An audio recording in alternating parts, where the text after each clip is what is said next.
Os ninivitas creram em Deus e proclamaram jejum e vestiram-se de panos de saco, desde o maior até o menor. Chegou essa notícia ao rei de Nínive e ele levantou-se do seu trono, tirou de si as vestes reais, cobriu-se de pano de saco e assentou-se sobre a cinza.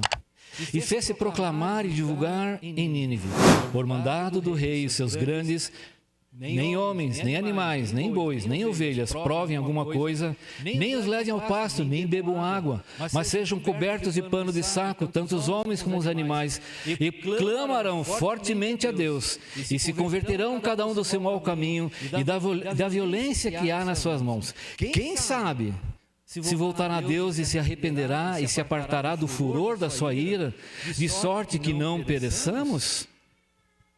Qual foi a reação à mensagem? Ainda 40 dias, Roma vai ser... Roma. Onde é que eu estou? Nínive. Estou que nem o Caleb, né? Meu forte na escola sempre foi ciências naturais. A reação da mensagem foi algo extraordinário. Uma pregação de juízo iminente. Não era uma mensagem de autoajuda? Venha para Deus e sua vida vai melhorar. Venha para Deus e você vai ganhar uma torre nova aqui na Síria. Aqui você vai ganhar uma carruagem. Não tinha nada disso. Novamente, além do mensageiro entregar a mensagem que Deus havia dito, ele também não administra os resultados e os frutos daquela mensagem. Deus age através do servo, sem dúvida, ou sem o servo, ou apesar do servo. Ele não estava ali com muita vontade, nós sabemos disso. Ele vai porque realmente tomou um chacoalhão de Deus. E agora ele está ali obedecendo aquilo que Deus fez. Ele não queria, mas Deus alcança perdidos através da pregação. Põe para a gente lá Ezequiel 33:11.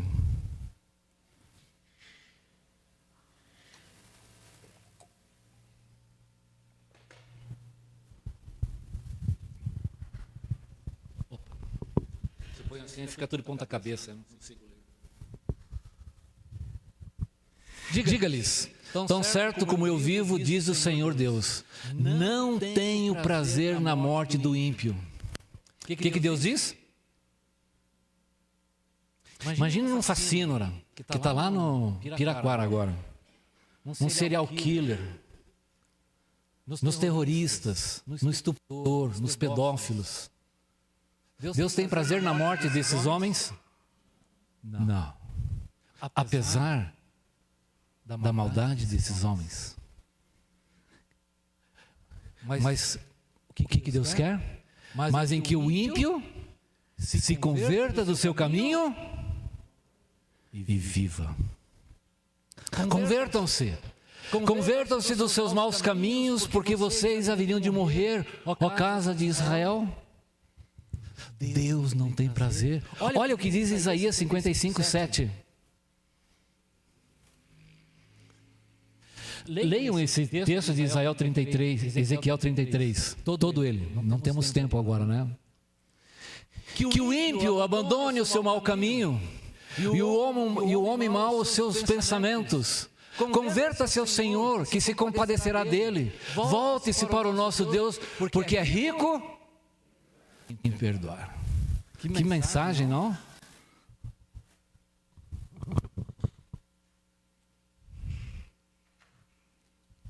Nem mesmo a resistência do profeta impediu a reação do povo. Quais foram as evidências?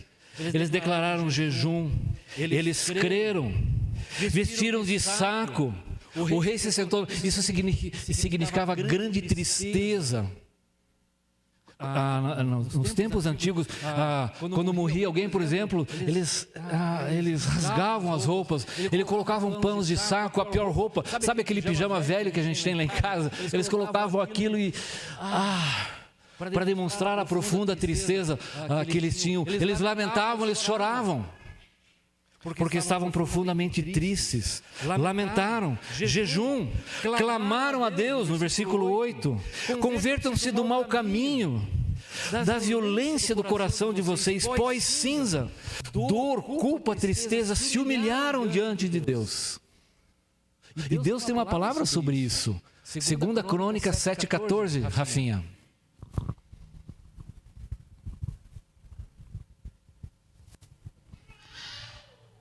Já estamos colocando, peraí. Se o meu povo que se chama pelo meu nome se humilhar, orar e me buscar e se converter dos seus maus caminhos, ouvirei dos céus, perdoarei os seus pecados e sararei a sua terra. Aquele povo se humilhou diante de Deus. Evidenciaram isso de muitas maneiras, como os marinheiros no capítulo 1. Esqueceram seus deuses e tiveram temor e fizeram seus votos e clamaram a Deus para que Deus os livrasse. Vejam aquele contato com o Deus Criador dos céus e da terra, aquele Deus que podia subverter. Vejam, os marinheiros estavam debaixo daquela violenta tempestade, o pessoal de Nínive estava debaixo daquela palavra de condenação e juízo. Eles creram, eles se arrependeram e demonstraram isso. Por isso, muitas vezes nós ouvimos a frase, né? Venha a Jesus do jeito que está. Mas aquele que se encontra com Jesus, com a graça de Deus, não pode permanecer do jeito que está. Veja como esses homens, essas pessoas manifestaram a compreensão e o seu arrependimento. Quando nos encontramos com a graça de Deus, não podemos permanecer, a nossa vida tem que mudar. A nossa vida tem que ser transformada, senão é mera religião. Seja em qualquer igreja, em qualquer religião, não passa de religiosidade. Mas o convívio com Deus, isso modifica a nossa vida. Porque naqueles dias, as divindades regiam a vida das pessoas. Elas criam nisso. O problema é que elas criam nas divindades erradas, nas falsas divindades. Eram deuses caprichosos, deuses violentos, ou deuses que não tinham graça, amor, nem perdão, como acabamos de ver aqui. Eram deuses que exigiam sacrifício de crianças, de mulheres, para serem aplacados na sua ira e assim por diante. Quem se encontra com a graça de Deus, encontra genuinamente a Deus. Isso significa em profusas e profundas transformações de vidas. Jonas 8, vejam lá o que está escrito, abandonou o pecado. E cada um abandone o seu mau caminho e a violência que está nas suas mãos. Confissão de pecado. 1 João 1,9, o que diz? Se confessarmos os nossos pecados, Ele é fiel e justo para nos perdoar os pecados e nos purificar de toda injustiça. E Provérbios 28,13, quem confessa e abandona, deixa os seus pecados, esse alcançará misericórdia. A expectativa do povo e do rei, bem diferente da de Jonas, né? Olha a pergunta que eles fazem. Quem sabe? Deus se arrependerá e apartará do furor da sua ira, de sorte que não pereçamos. Quem sabe Deus muda de ideia. Eles esperavam pela misericórdia, pela bondade de Deus. Que a ira desse lugar à compaixão e ao perdão. Que Deus mudasse de ideia, de atitude. Entenderam que estavam condenados, que eles não tinham saída, que eles não tinham esperança. Por que sabemos que eles se converteram? Por que sabemos que eles se arrependeram? O versículo 10 nos dá a resposta. Viu Deus o que fizeram, como se converteram do seu mau caminho. E Deus se arrependeu do mal que tinha dito que lhes faria e não fez. Então, toda aquela atitude não foi apenas algo, como nós dizemos, para inglês ver, ou seja, para enganar, só uma atitude externa. Senhor, perdoa, eu errei, eu falhei dessa vez, mas eu vou mudar, não vou torcer mais para o Atlético e coisa assim, não vou torcer mais para o Paraná agora também, porque não adianta, Senhor, eu vou mudar de vida. Nada disso, eles não prometeram nada disso. Eles manifestaram a sua conversão e o seu arrependimento. Abandonaram as suas más obras, a sua violência. A graça de Deus não é uma exclusividade do povo de Israel. A graça de Deus não está disponível só para o povo de Israel ou para os cristãos dos nossos dias. A graça de Deus está disponível a toda pessoa, a qualquer pessoa, por mais desgraçada e violenta que seja. Por piores coisas que tenham feito. A graça de Deus é alguma coisa extraordinária.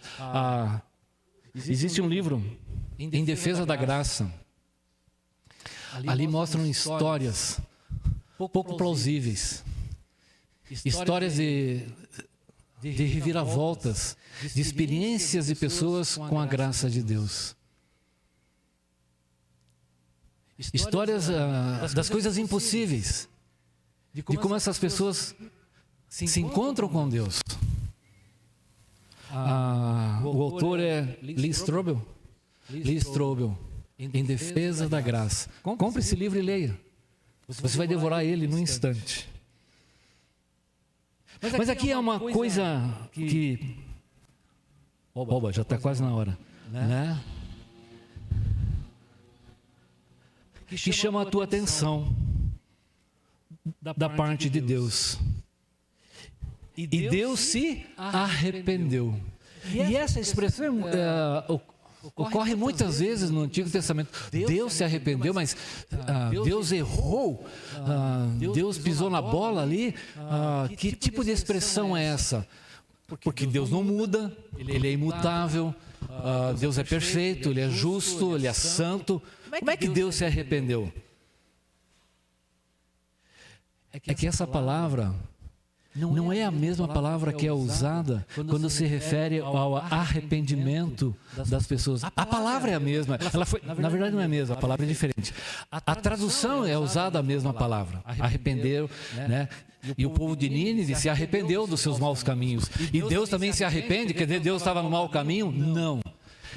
É que se você lê, é que nem a palavra amor, por exemplo, no Novo Testamento, né? No grego, ela tem 4, 5 palavras diferentes, mas ela é traduzida por amor. É a mesma palavra e a gente que lê a tradução não percebe. A mesma coisa acontece aqui no escrito de Jonas. A palavra que é usada para arrependimento do homem é essa ideia de voltar-se, de arrepender-se dos seus maus caminhos, dos seus pecados.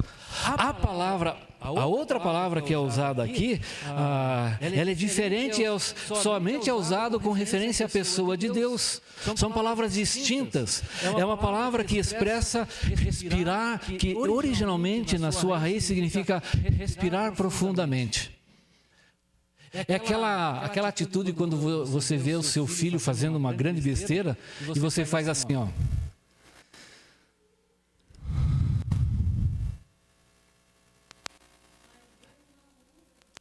Não, já vamos chegar lá. Né? A Noemi chega, né? O Josuezinho chega em casa, né, Noemi? Depois das suas 315 aprontações, e a Noemi faz assim, ó. O que vai ser desse moleque? Só a graça.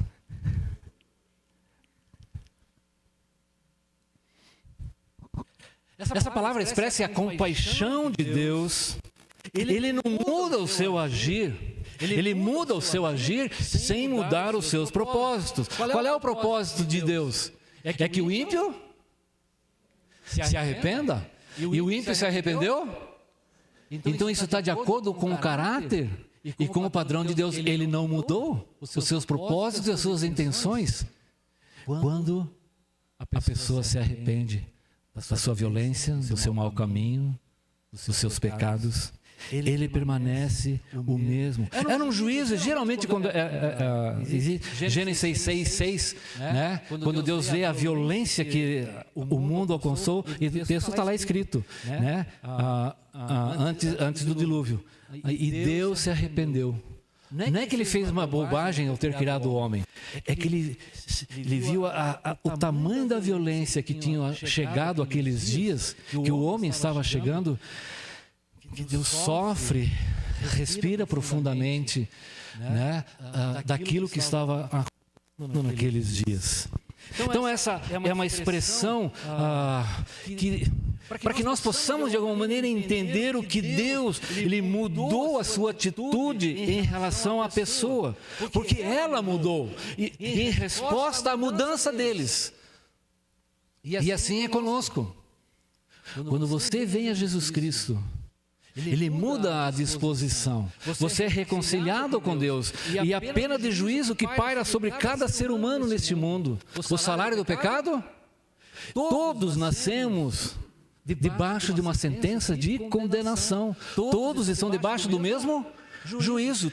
Todos pecaram e separados estão da glória de Deus. Isso é universal.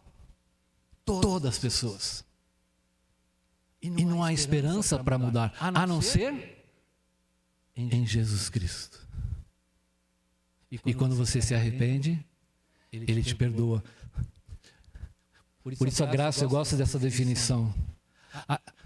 A graça de Deus, não há nada que eu possa fazer para merecê-la.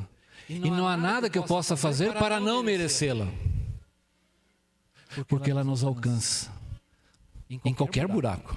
Porque a graça de Deus, os braços dela sempre pode alcançar o mais profundo.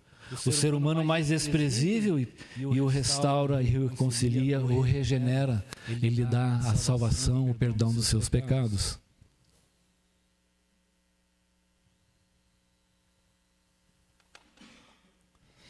Como a Marta disse, Deus permanece imutável. É uma pessoa perfeita e justa, cheia de bondade e compaixão e de ira também. Todo ser de Deus está a todo momento e a qualquer momento agindo harmônica e perfeitamente em todo o tempo. Nós não conseguimos exatamente entender isso. E é claro que não, porque isso está se tratando de quem? De Deus. Deus é incompreensível no seu ser, em toda a sua profundidade. Nenhum de nós somos limitados, a nossa mente, o nosso coração, o nosso conhecimento não permite atingir essa profundidade de Deus. Quem o conhecerá? Mas Deus age todo o tempo, em toda circunstância, cumprindo seus planos e seus desígnios. Deus é sempre coerente. Somos limitados para compreender essas coisas. Ele salva e perdoa sempre que alguém se converter, que se arrepender. Deus mudou? Não, nunca. O homem sim deve mudar, voltar-se para a graça de Deus. Esqueci de uma coisa. Estava aqui no final. Lembra-se quando eu falei por que o profeta de Israel era aceito?